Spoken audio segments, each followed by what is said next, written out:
Hello everyone, this is Black with them here, and boy, you have no idea how many times I tried to restart recording so many times. So, um, hopefully these next few times I will just get this over with now. So I'll just like not only just because of OBS being annoying, but just because like trying to figure out stuff, and usually it's like kind of like a first-hand experience.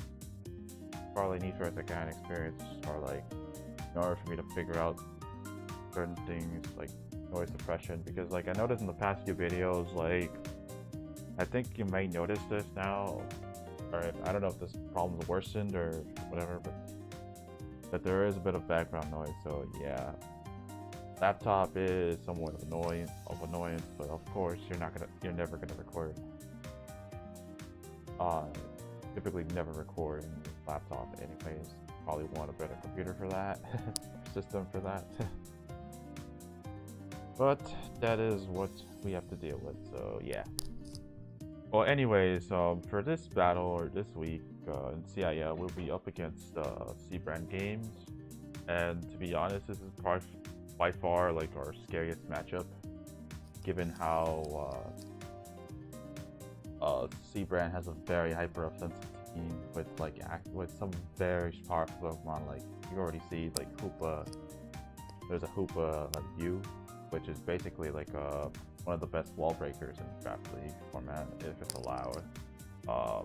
Then you have stuff like Garchomp and Y. If you notice, there's another Charizard right there. So this is pretty like kind of I guess you could say team building. I kind of knew like which 5 Pokemon I wanted, but usually it literally came down to like pretty much like a coach's decision on whether or not I wanted a certain Pokemon here and there. And I decided, you know what, I think for this game at least I'll try out Sand. So yeah. In terms of this battle, this is pretty much I'm going in here to and Chase going in here like 1-1. So given how the league is somewhat shortened, like this is a very pivotal moment, because if I go 3-0, I pretty much ensure like I just need one more win and I just get in playoffs. While I could potentially eliminate Chase this early unless he like wins the last 3 games. So yeah. However, so in terms of like team building, like not only did Chase had like some skill threats, you also see like Suicune, Cobalion, Tornadus. I did expect Tornadus and Suicune, because Suicune like it's his best phaser against Char X, and you can just use Toxic, Calm Mind on as Calm Mind, and it has like good coverage move like Ice Beam just to smack Zapdos.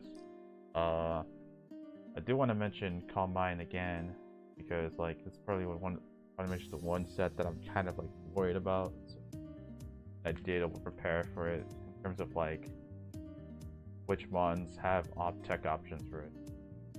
Tornadus, I had a feeling he had to bring it because of the speed advantage and the fact it's perhaps his best debugger aside Fortress.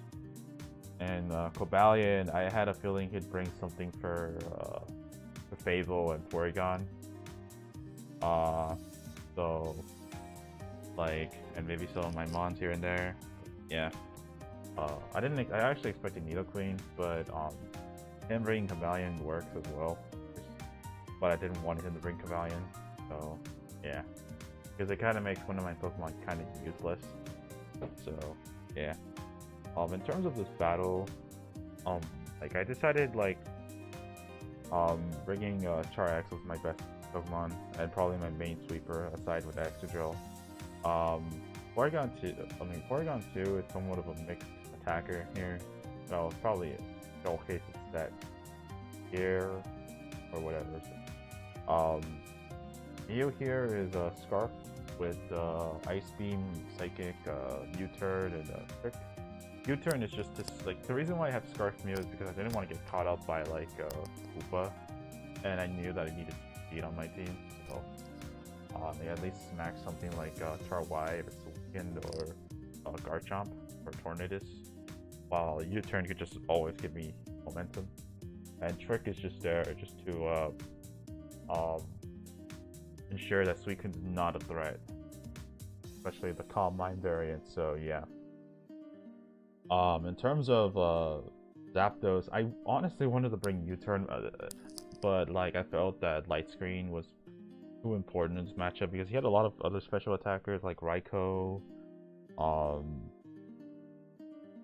Like aside, he also has like Hoopa-U and Suicune, CharY, Tornadus, Nidoking. He also has a Venusaur, Rotomage, Borges.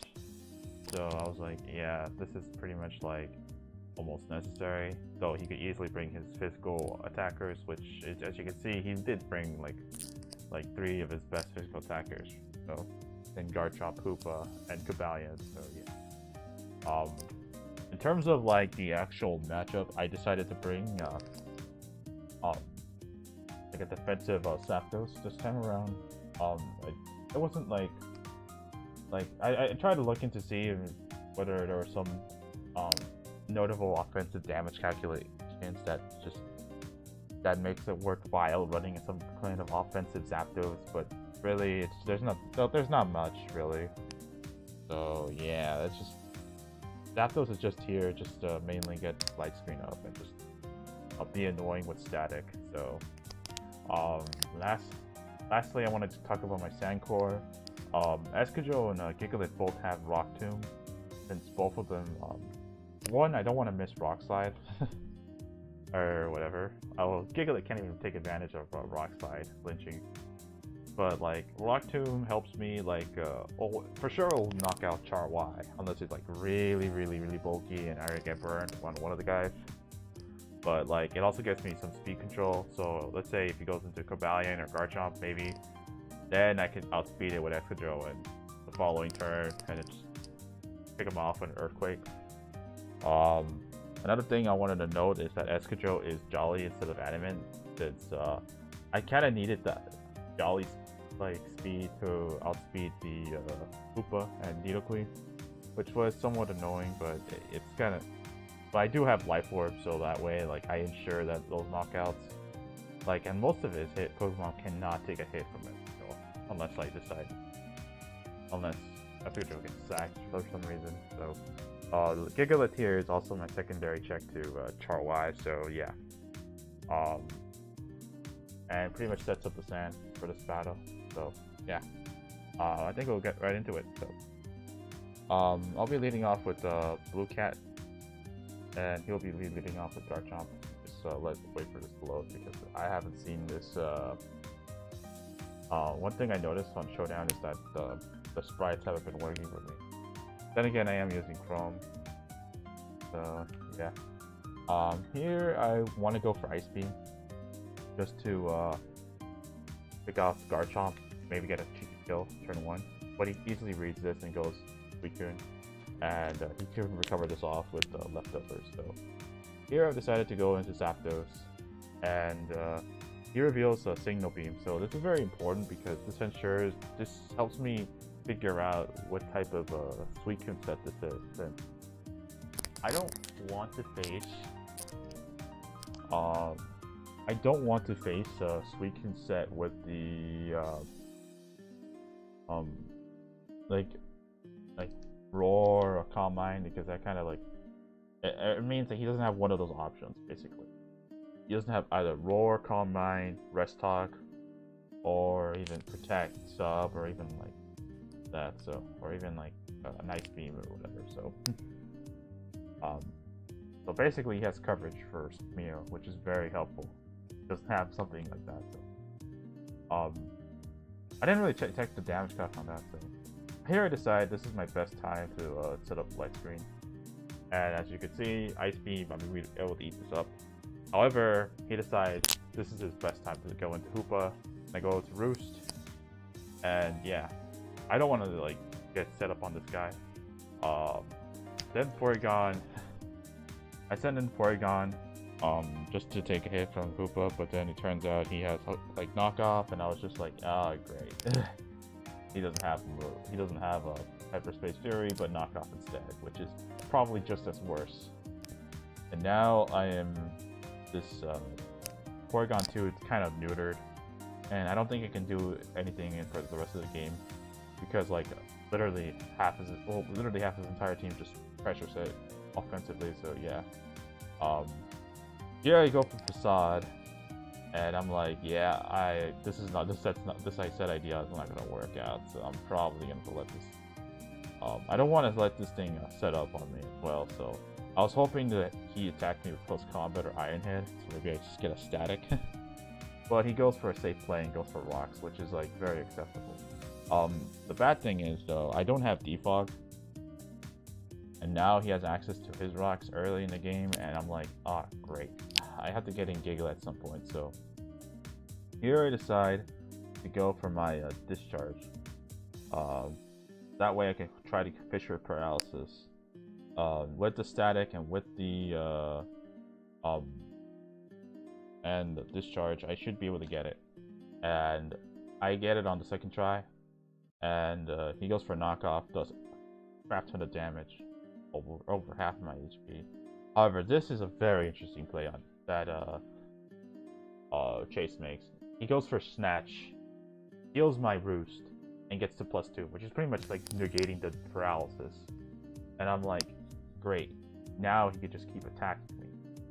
But in this situation, I decided, you know what, since Chase paralyzed, I could play around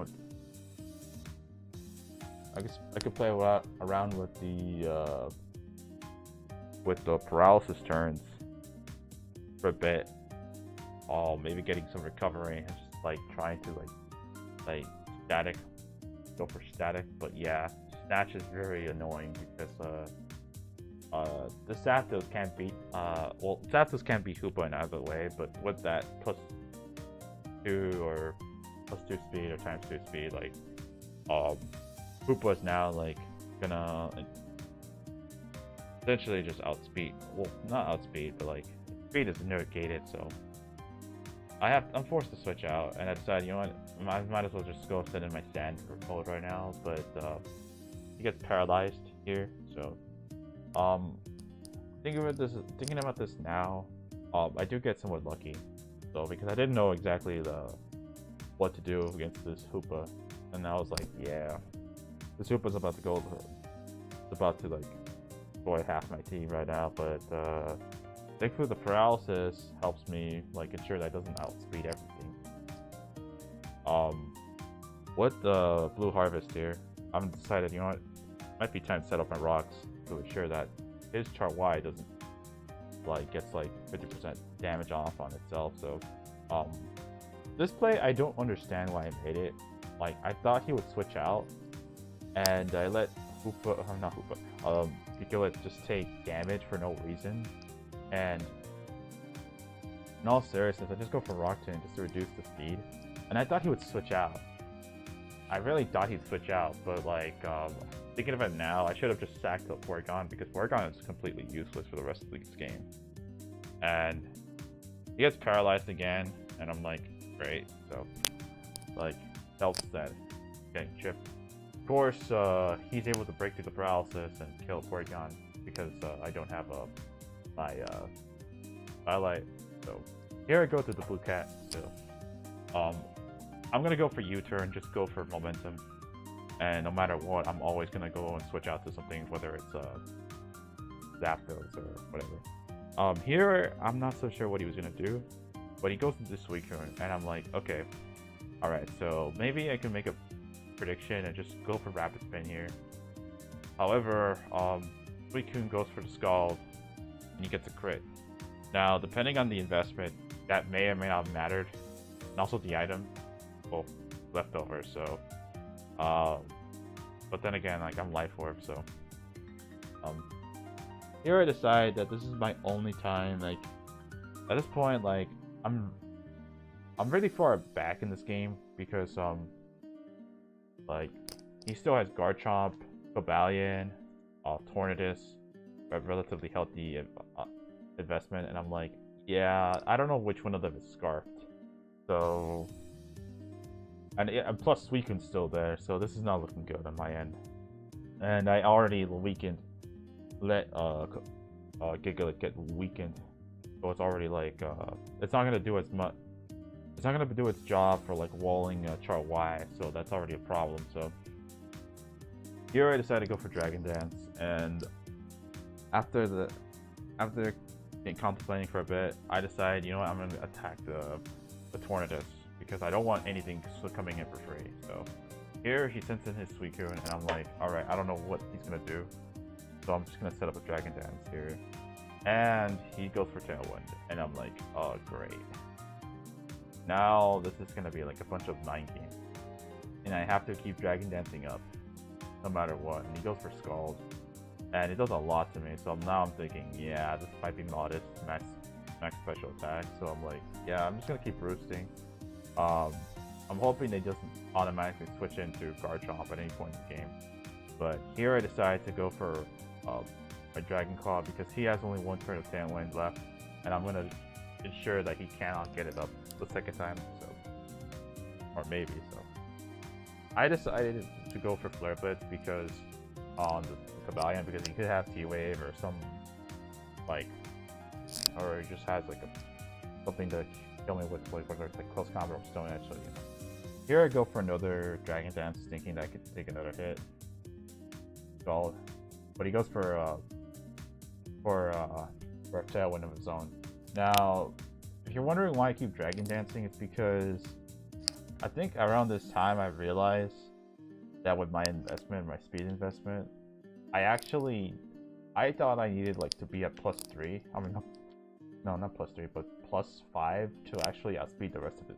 We got Scarf Garchomp in Tailwind, but I actually missed out on that benchmark by just a couple speed points, which is unfortunate. So now I'm like, yeah, like I have to attack, or I have to decide whether to attack or roost. Like either way, I'm faster than Suicune and I can kill it. I could likely kill it from here, from where it's at. But I'm just debating like whether or not like who's gonna be my best mon to like win me this game. And obviously Charizard X is the primary sweeper here. And it's just thinking, okay, with Zapdos and Mew and Gigalith like damage, like Mew might have to pick up the pace here. So of course, like he's not gonna switch into Char Y because he's gonna die, as well as Char X. I mean, as well as Garchomp, because like if I decide to click for Dragon Claw, like at one point of the game, like it's pretty much over for him. So I think he wanted me to get a free switch in. So here I decided to keep going for Roost, and he keeps going for Scald, and it's gonna be a back and forth here and there. I go for a Roost again. Keep in mind this is the second turn, Tailwind left. So here, but on the last turn, I decided, you know what, I'm just gonna attack. There's no point. So I do knock out the Suicune, and it kind of confirms that he's not defensive. So, and at this point, I think that it's pretty much game, unless like I misclick. I go for Dragon Claw, and I knock out the Garchomp. And now he goes into Char Y as a Charizard, and there's not really much you can do. I just attack with Flare Blitz or Dragon Claw. So yeah. So and that is a good game to chase. Thinking about it now, I think definitely the paralysis on Hoopa helped me significantly in this game. Like it just ensured that Hoopa wasn't able to outspeed my entire team, though it was still like neutral. But like the paralysis itself not only gave me time to like get like rocks up, but also like ensure that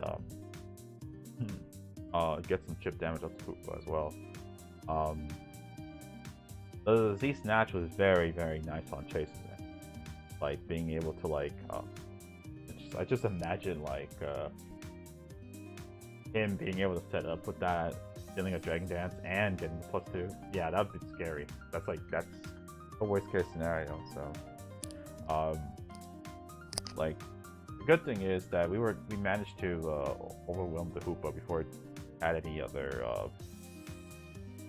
did anything for this game. So yeah, I'm just thinking exactly how I could have prevented, like how else I could have played well, because I do feel like this game was very sloppy on my end. So like the Hoopa definitely was the one Pokemon that just pressured me completely throughout this whole game. Because like I only had like maybe Porygon and Clefable to respond to it, and it's just like it was like, okay, if he has knockoff, it makes Porygon 2 useless, and if he had Z Gunk Shot, then it makes Clefable useless. And I felt the best way possible to ensure that Hoopa is neutralized is if I always have to say like a meal with like Scarf U-turn and Escadrille in the sand, just do like outspeed and just knock it out.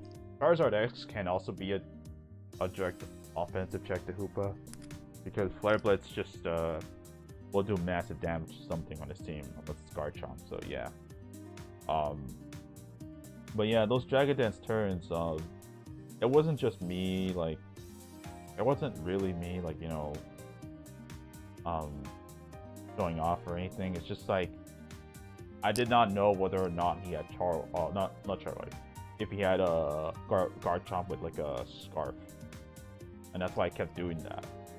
I kept Dragon Dancing and Roosting because I felt that was my best play. And if he did have the Scarf, like Scarf Garchomp, then that would have put me in a very, very bad position, because I lost Porygon 2 already, and Escadrille got easily picked off. So yeah, but it's a very good match on both ends. So yeah, good game to chase as we as Nidokings move on to 3-0 for this CIL league. So that's really all I have to say. So you know, it's funny that this recording sessions actually went more smoother than the other ones. Hopefully this sounds like better than like on YouTube or whatever. So, but anyway, see you guys.